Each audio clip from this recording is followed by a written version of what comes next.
예수님의 이름으로 환영하고 축복합니다. 그리고 원근각지에서 예배하러 오신 모든 여러분에게 하나님의 은혜와 평강이 넘치길 예수님의 이름으로 다시 한번 축복합니다. 우리 앞뒤 좌우로 인사하겠습니다. 당신의 얼굴만 봐도 은혜가 됩니다. 좀 손이 좀 오그라드는 표현이지만은 얼굴만 봐도 교우들의 이 모습만 봐도 은혜가 되는 교회가 된다면 그 교회는 반드시 부흥할 줄로 믿습니다. 우리 앞뒤 좌우로 한 번 더 인사하겠습니다. 새벽을 기도로 깨웁시다.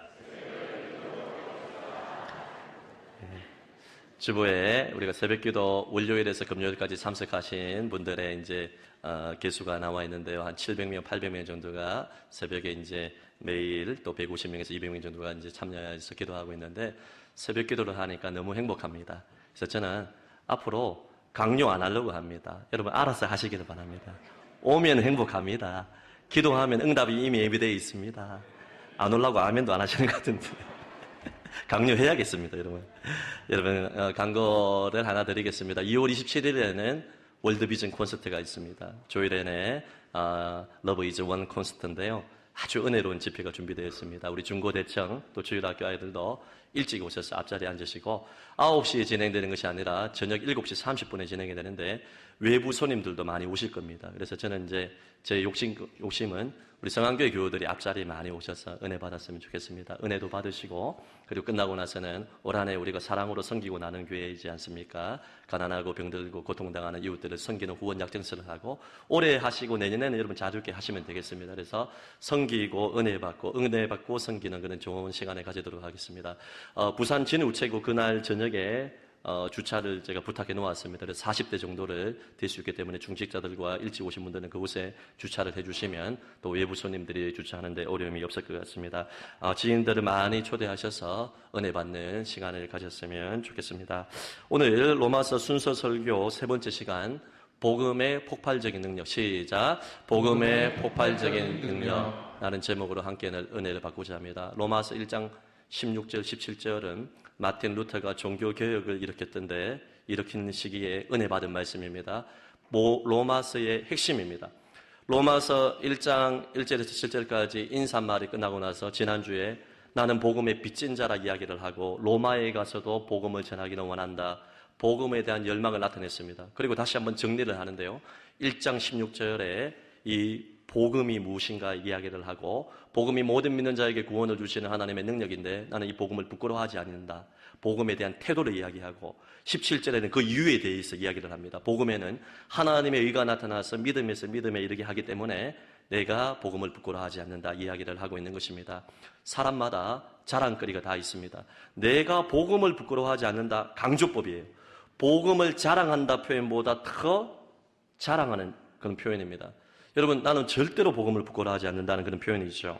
사람마다 자랑거리가 다 있지 않습니까? 얼마 전에 어느 한 음식거리를 지나가다가 눈에 띄는 플랜카드를 발견했습니다. 김씨 집안의 27대 손 김모 모씨의 장손 카이스트 대학원에서 박사학위를 취득하다. 제가 보면서 무슨 생각을 했겠습니까? 박수 쳐주었습니다. 박수. 여러분 그리고 우리 시골에는요 우리 거창만 가도 사시나 행정고시 합격했을 때 플랜카드를 거리에 달고 그것이 집안의 자랑이었고 유행이었습니다. 공무원 시험만 합격을 해도 플랜카드를 집집마다 시골의 구석마다 플랜카드를 작성을 해서 띄웠습니다. 여러분 좋은 일을 자랑하는 게 꼭 나쁜 것은 아닙니다. 저도 자랑할 게 있어요. 우리 집 앞에 플랜카드는 안 달았지만은 초등학교 1학년에서 6학년까지 제가 다 반장이었습니다. 우리 샛별초등학교는 돌아가면서 반장을 합니다. 그래서 6년 동안 반장을 한 15번 정도 할 수 있어요. 그래서 이제 사람마다 자랑거리가 다 있어요. 저도 이제 다른 사람들에게 이제 자랑을 할 때 제가 여러분에게 말씀드렸죠. 다른 성도들이나 이웃들에게 자랑을 하면 앞에서는 축하한다 말해놓고 돌아나서는 배가 아파가지고 치만 잘났나 이렇게 생각하고 욕을 합니다. 유일하게 두 부류의 사람들에게 자랑을 하면 욕을 안 하고 칭찬받습니다. 부모님과 담임 목사에게 자랑하시기를 바랍니다. 저도 우리 부모님에게 성안교회 자랑을 많이 합니다. 우리 교회가 부흥하고 성장하고 교인들이 좋고 아멘도 안 하시네 이런 거. 교인들이 착하고 진실하고 담임 목사 이름처럼 진실하고 좋고 목회가 행복하고 이런 자랑하면요. 동기 목사님이나 또 다른 목사님들은 축하한다 말해놓고 뒤에서 돌아서가지고 치만 잘났나 이렇게 해요. 그런데 우리 부모님은 좋아하세요. 기뻐하세요. 아들이 잘 되는 걸 좋아합니다. 담임 목사인 저도 마찬가지예요. 여러분의 자녀들이 잘 되고 좋은 대학에 합격하고 취직하고 승진하고 그 소식을 들으면 우리 성도들이 잘 되는 게 너무너무 행복하고 기쁩니다. 그래서 우리가 자랑을 이야기를 할 때 우리가 어떤 측면에서는 정말 우리가 자랑도 필요하겠지만은 한번 생각을 해 보십시오.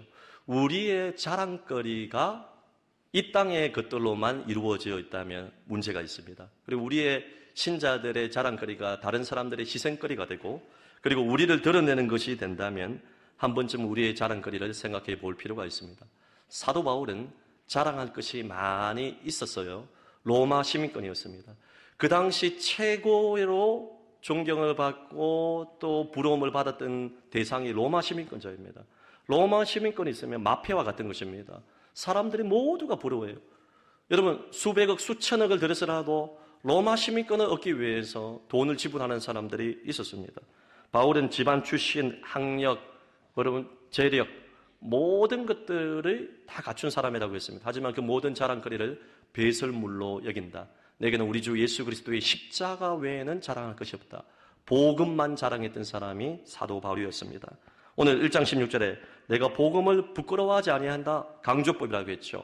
복음을 자랑스럽게 여기는 이유가 뭐냐면 이 복음만이 유일성입니다. 모든 믿는 자에게 구원을 주시는 하나님의 능력이 됨이라.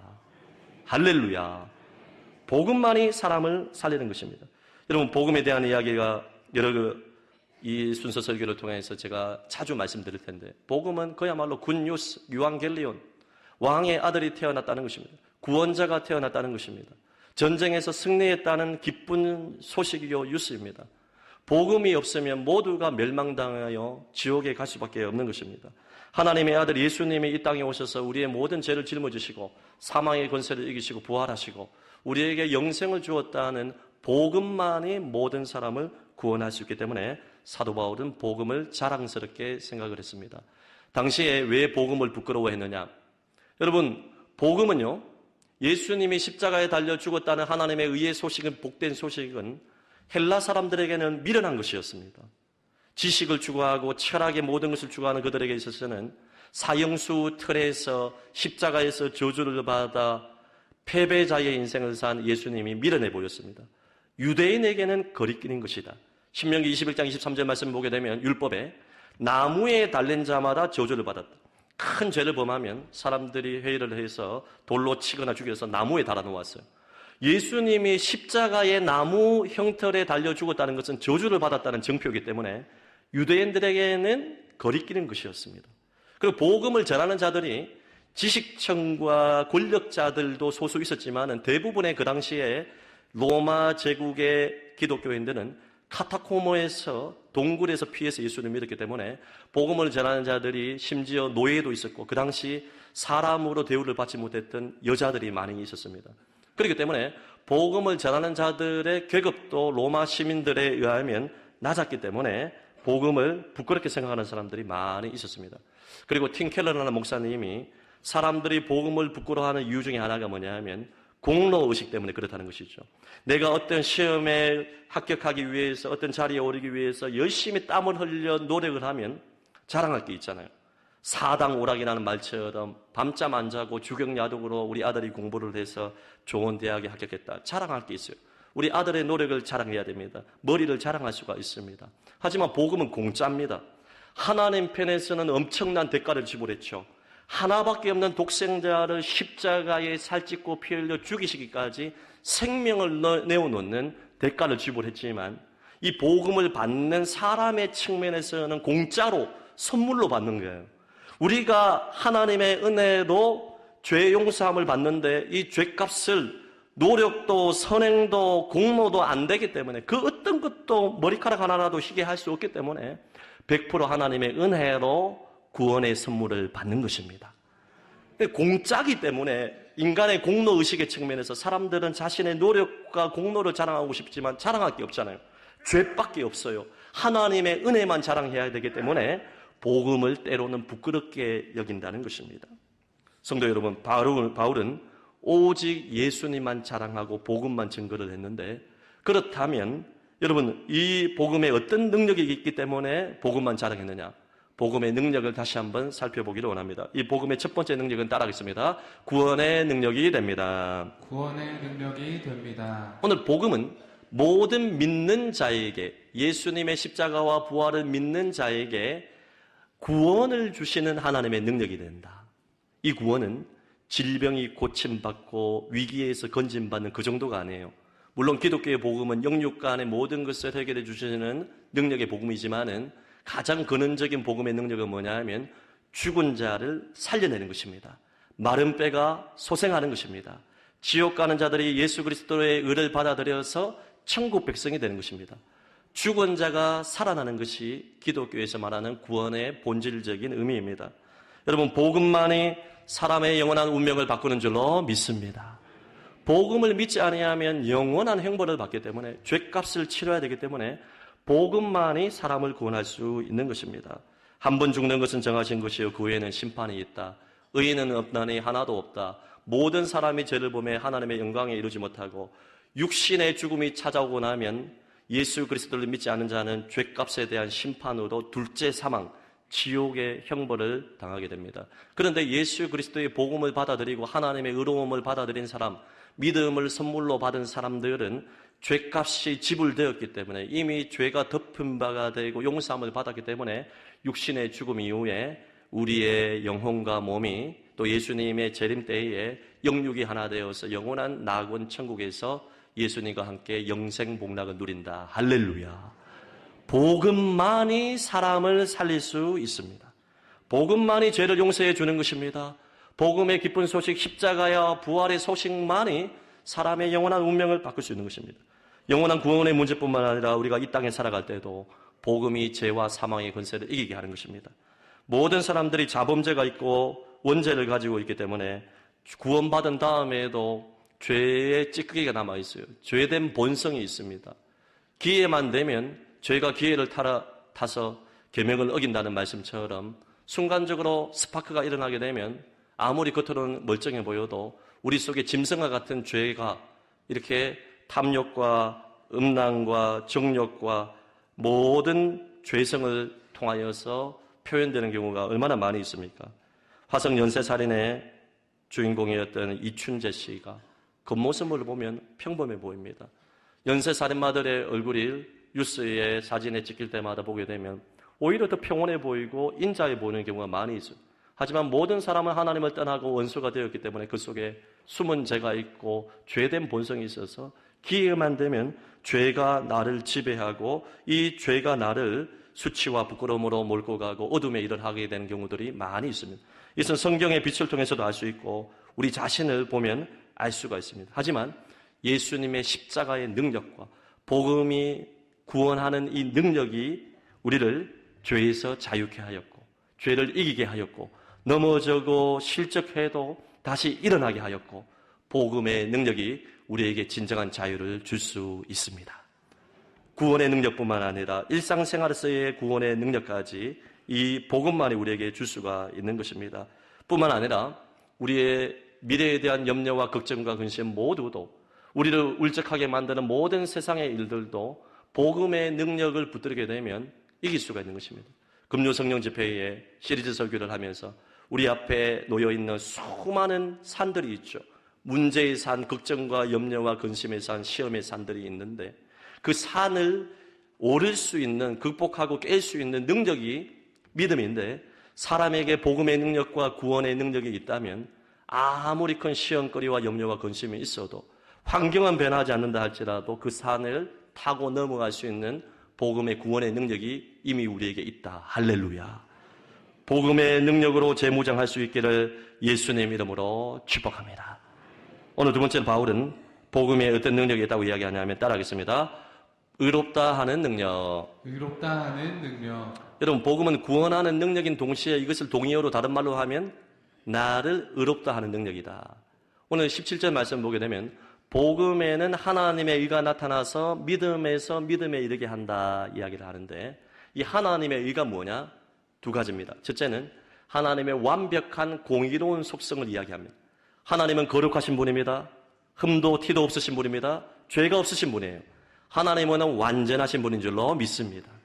하나님의 공의의 측면에서 의가 있고, 두 번째 의는 뭐냐면 오늘 본문에서 말하고 있는 하나님의 의는 공의의 측면, 성품의 측면에서의 의가 아니라 하나님이 죄인된 우리를 구원하기 위해서 하나밖에 없는 독생자 예수님을 이 땅에 보내주시고, 그분이 인류의 죄를 다 짊어지시고 십자가에서 살찢고 피 흘려 죽으시고, 또 하나님의 성령께서 3일 만에 예수님을 부활시킴으로 말미암아 모든 인류의 죄가 청산되고, 그를 믿기만 하며 멸망하지 아니하고 영생을 얻는 죄인이 의인되는 신분의 변화, 지옥 백성이 천국 백성이 되는 놀라운 역전의 은혜, 저주에서 축복으로 신분이 바뀌는 의롭다 하는 능력이 복음의 능력인 줄로 믿습니다. 이것이 하나님의 의입니다. 루터는 이 하나님의 의를 제대로 처음 이해하지 못했을 때는 하나님의 거룩한 기준 공의에 만족시키지 못하는 자신의 죄성을 보고 속사람의 그러한 연약함을 보고 늘 괴로워했어요.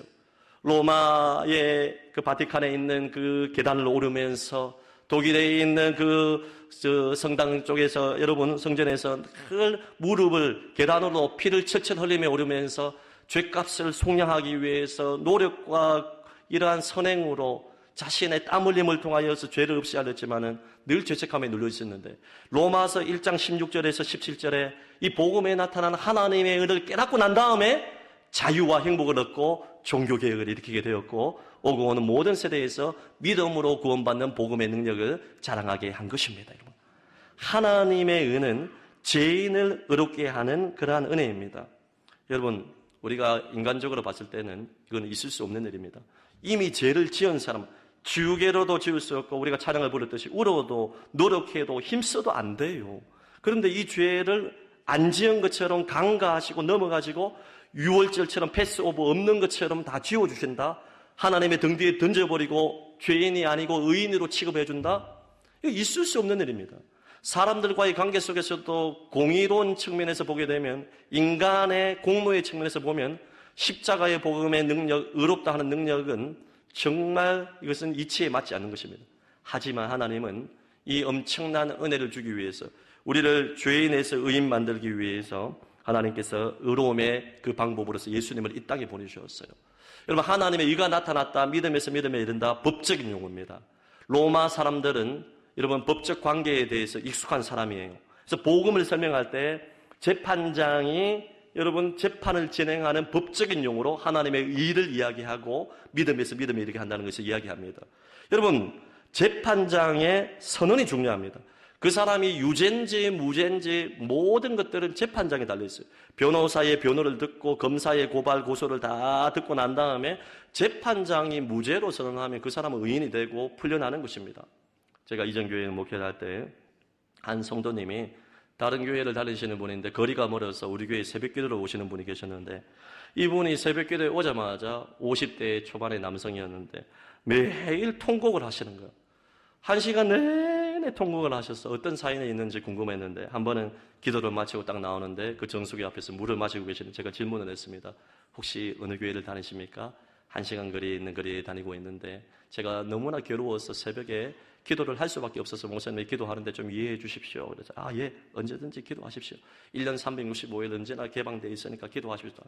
왜 이렇게 그렇게 통곡을 하십니까? 질문을 하니까 그 집사님께서 말씀하시는 게 뭐냐면, 목사님, 제가 억울한 일을 당해가지고 고소 고발을 당해가지고 이제 재판을 앞두고 있는데, 내가 이 재판을 앞두고 있는데 이 일로 인하여서 오해를 받아 사람들에게 손가락질을 당하고 직장에서 해고를 당하고 잠시 보류를 당해가지고 돈을 벌 수도 없고, 또 가정에서도 너무너무 힘든 일을 당하게 되었고 너무나 억울한 일을 당해가지고 사람들의 지탄을 받으니까 내가 살아갈 이유가 없습니다. 너무너무 괴롭습니다. 매일 1시간 동안 울었어요. 그래서 제가 그분을 위해서 중보기도를 해주시고 안수기도를 해주는데 통곡을 하시는 거예요. 눈물 바다가 되었습니다. 그런데 어느 날 재판 일정이 정해지고 재판이 3번 연기가 되어서 한 1년 가까이를 끌면서 그 사람이 속에 다 타들어갔습니다. 근데 하루는 전화가 왔어요. 목사님, 저 무죄 선언 받았습니다. 통곡을 하시면서 그 전화 소리도 울리는데 저도 눈물이 픽 나더라고요. 그동안 너무 괴로워서 살고 싶지 않았는데 이 무죄 선언을 받아서 너무나 즐겁습니다. 그래가지고 저를 식사 대접도 하시고 하더라고요. 맛있는 거 먹으러 갔습니다, 여러분. 제가 너무 기쁘더라고요. 안아드렸습니다.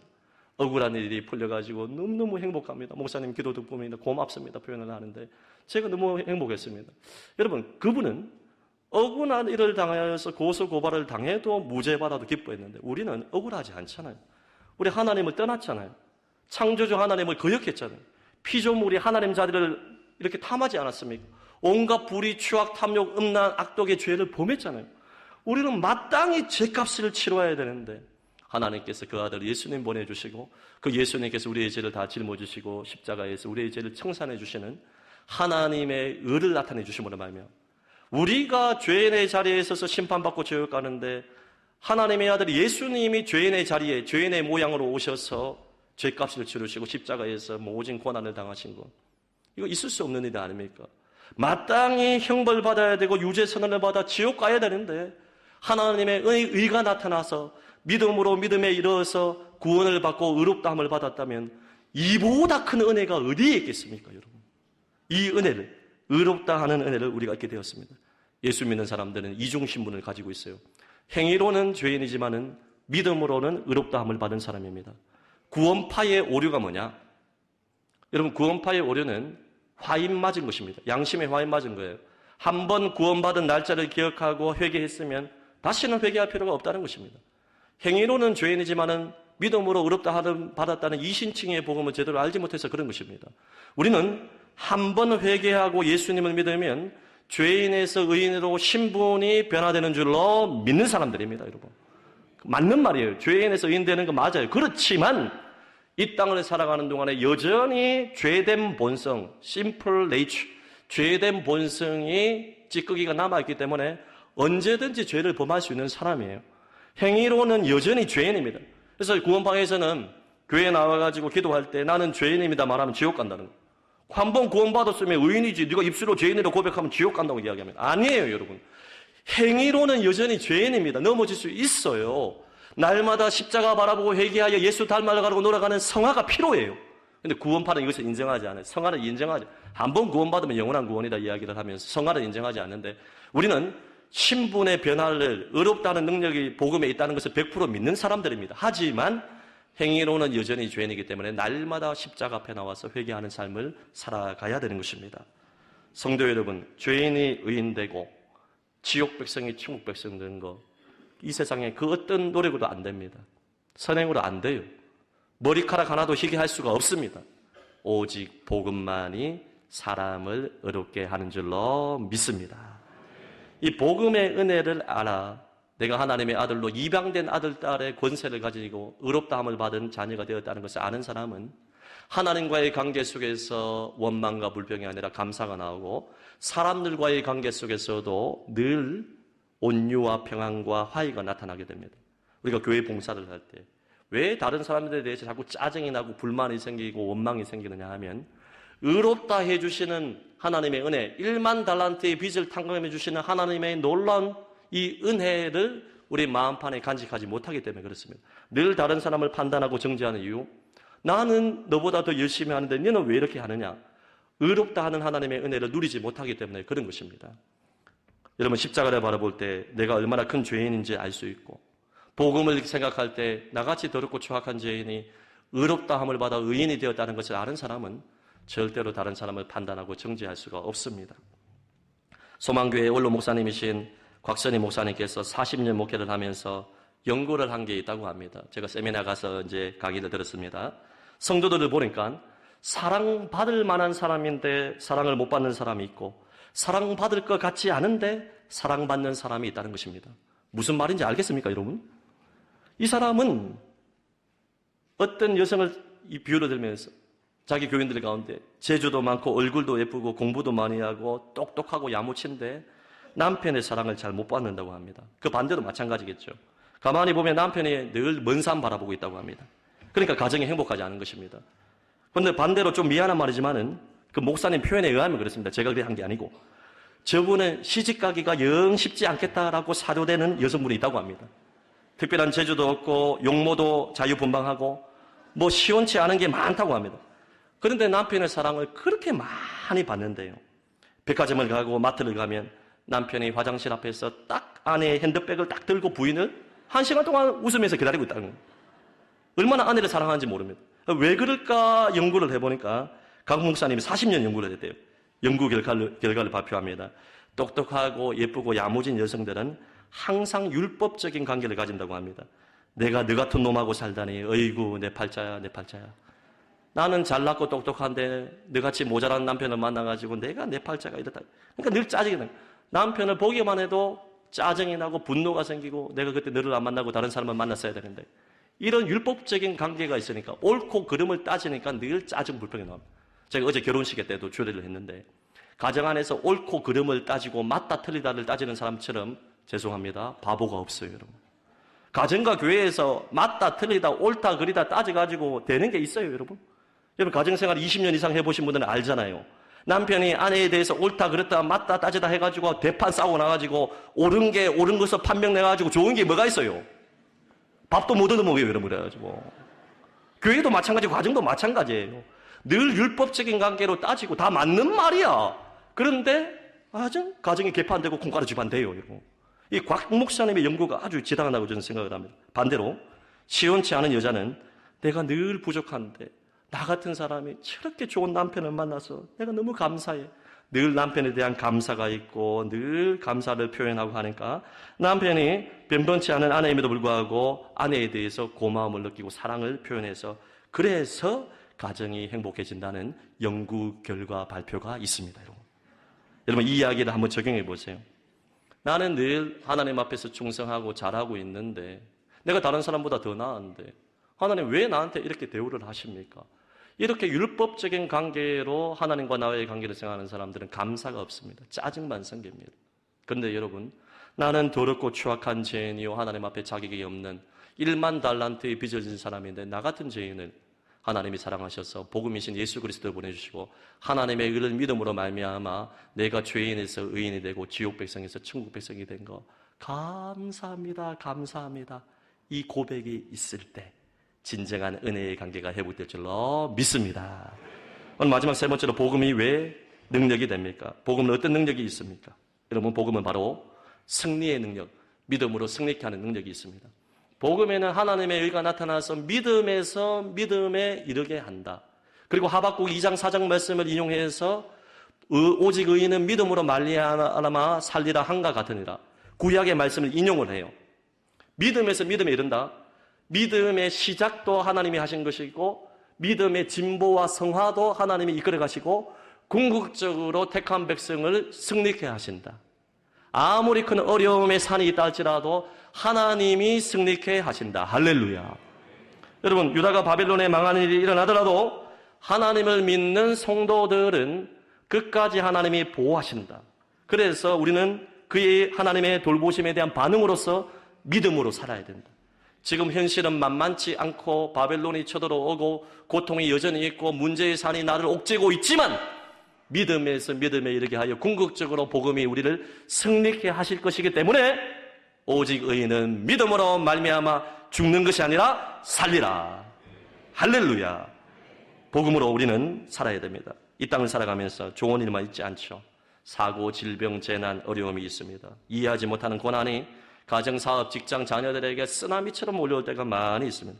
그러나 복음으로 어렵다 함을 받은 신자는 믿어야 됩니다. 구원의 능력, 어렵다 하는 능력뿐만 아니라 이 땅에서의 현재적인 승리도 복음이 가져올 수 있다. 이 믿음으로 믿음에 이르게 하여 오직 의인은 믿음으로 말미암아 살게 되는 현재적인 승리도 복음으로 말미암아 주어졌다. 할렐루야. 이것을 받아들여야 돼요. 시편 기자인 여러분 다윗은 내가 사망의 엄청난 골짜기로 다를지라도 해를 두려워하지 않은 것은 주께서 나와 함께 하심이라. 복음의 현재적인 승리의 능력을 믿는 자들의 고백인 것입니다. 성도 여러분, 어떤 어려움이 있다 할지라도 절대로 낭망하거나 포기하지 마십시오. 복음의 능력에 하나님의 의가 나타나서 여러분을 믿음에서 믿음에 이르게 하실 것입니다. 말씀의 결론을 맺겠습니다. 어떤 목사님이 이런 말씀을 하셨습니다. 한 초등학교 2학년, 3학년 아이가 농구를 너무 좋아해가지고 농구화를 사고 싶은데 설날 때 받은 명절 용돈으로는 5,000원이 모자라가지고 어떤 꾀를 딱 썼냐 하면 엄마한테 청구를 해야겠다 생각이 들었어요. 저도 어릴 때에 방 청소 한번 하게 되면 1,000원 받고 500원 받고 빨래 개면 500원 받고 예전에는 500원 받으면 사 먹을 게 많았어요. 새우깡 100원이었잖아요. 우리 장로님들 세대는 뭐 새우깡 10원인지 뭐 몇 전인지 모르겠지만은요. 500만 하면요. 호빵도 5개 사 먹었어요. 옛날에 100원에서 호빵이 500원 오를 때 앞으로 뭐 호빵 사 먹는 거 봐라. 절대로 안 먹는다 했는데 지금 사 먹고 있잖아요, 여러분. 쓸 게 많았어요. 방 청소 한번 하면 500원, 빨래 개비면 500원, 뭐 이렇게 300원 이렇게 이제 농담을 하면서 엄마가 주시기도 하고 용돈을 주시기도 했는데 이 친구가 저랑 비슷한 것 같아요. 농구와 5,000원은 아무리 이제 자기가 용돈을 모아도 쉽지 않으니까 엄마에게 청구를 했습니다. 방 청소한 거 1,000원, 빨래 개빈 거 1,000원, 부모님, 엄마 아빠 해드린 거 2,000원, 구두 닦아드린 거, 아빠 구두 닦은 거 1,000원, 5,000원을 어머니에게 청구합니다. 편지를 써놓고 놀러 나갔습니다. 엄마가 딱 집에 들어오니까 황당무계하지 않습니까? 그래서 너무나 귀여워가지고 5,000원을 딱 봉투에 딱 준비를 한 다음에 이렇게 썼습니다. 편지에. 너를 낳아주면서 죽을 뻔했던 그 모든 은혜 공짜. 삼시세끼 밥 차려준 것 공짜. 옷 사입히고 학용품 사준 것 공짜. 간식 제공해주고 집을 제공해주고 잠자리 제공해준 것 공짜. 그러면서 아들아 사랑한다 편지를 써놓고 딱 갔습니다. 아들이 딱 돌아왔는데 그 편지를 보고 마음이 울컥하고 어린아이지만은 감동이 되는 거예요. 그래서 부모님께 더 효도하고 잘했다는 여러분 호랑이 성경 보던 시절의 이야기가 있습니다. 저는 그 목사님의 이야기를 듣는데 가슴이 뭉클했습니다. 저와 여러분이 하나님의 은혜를 어떻게 갚을 수 있겠습니까? 1만 달란트의 빚을 탕감받았잖아요. 나같이 더럽고 추악한 죄인이 죽음에서 해방되어 구원받고 지옥에서 천국 백성이 되고 영원한 멸망을 받아야 될 마땅히 받아야 될 하나님의 원수요 심판받아야 될 종이 죄인에서 의인의 신분의 변화를 통하여 하나님의 사랑받는 아들이다. 단순한 용서 정도로 그치는 것이 아니라 하나님의 사랑받는 입양된 아들, 딸이 되고 하나님 나라의 호적에 올라가서 지옥에서 벗어나 천국 백성이 되고 뿐만 아니라 이 험한 세상을 살아갈 때 어려움은 여전히 있지만 복음에는 하나님의 의가 나타나서 믿음에 이르게 한다. 하나님이 돌보시고 책임지신다는 것입니다. 여러분. 승리의 능력을 얻게 되었는데 우리는 하나님께 얼마나 못마땅한 게 많습니까? 섭섭한 게 얼마나 많아요. 조금만 내 문제가 풀리지 않고 가정의 어려움이 해결되지 않으면 하나님 왜 이렇습니까? 하나님 앞에 청구하는 게 왜 이렇게 많아요? 하나님께 뭐든지 구할 수 있지만은 우리의 기본 자세를 저는 말씀드리는 것입니다. 값없는 하나님의 은혜를 받았다면 공짜로 하나님 편에서는 엄청난 대가를 지불했지만 우리 편에서는 믿음으로 은혜로 공짜로 선물로 받았다면 이제는 하나님께 효도하고 하나님을 공경하고 하나님을 사랑하고 복음을 전파하며 하나님의 절대 소원인 복음을 선포하며 살아야 되지 않겠습니까? 성도 여러분, 복음의 세 가지 능력에 대해서 하나님께 감사하시기를 바랍니다. 우리의 삶이 달라지기를 바랍니다. 복음을 증거하며 살아가시기를 바랍니다. 하나님의 절대 소원은 이 세 가지 능력을 소유한 복음의 능력을 여러분이 전파하며 살기 원하는 것입니다. 제가 한 교육자가 그 얘기를 하시는 경우도 있지만 우리 상한교회 교인들이 직장에서 사업에서 생활로도 전도하고 입술로도 전도하고 지나가는 사람들에게 물티슈와 금빵을 나누어주며 또 대화를 나누고 커피를 대접하면서 전도를 하는데 여러분 그 물티슈를 받고 전도지를 받고 대화를 나누다가 교회에 대한 관심이 생기고 예배당에 딱 왔는데 우리 교회 금요 성령 집회와 수요 예배와 새벽기도 주일 예배 은혜를 받아서 믿음 생활을 하고 싶어 하는 사람들이 그래 많다는 것입니다. 여기에도 오늘도 등록한 사람들도 여러분 예수 그리스도의 복음을 들었기 때문에 나온 것 아니겠습니까? 권면하는 사람이 있었기 때문에 나온 것입니다. 복음에 비친 의식을 가지고 복음의 세 가지 능력을 알고 하나님께는 감사하시고 여러분의 삶은 변화되시고 여러분의 입술과 모든 시간과 물질은 복음 전파를 위해서 살아가는 정말 복음의 능력에 합당한 성도들이 되시기를 예수님의 이름으로 축복합니다. 들은 말씀 기억하며 우리 한번 찬양할까요? 오직 믿음으로 살겠습니다. 세상 흔들리고 사람들은 변화해도 찬송하겠습니다.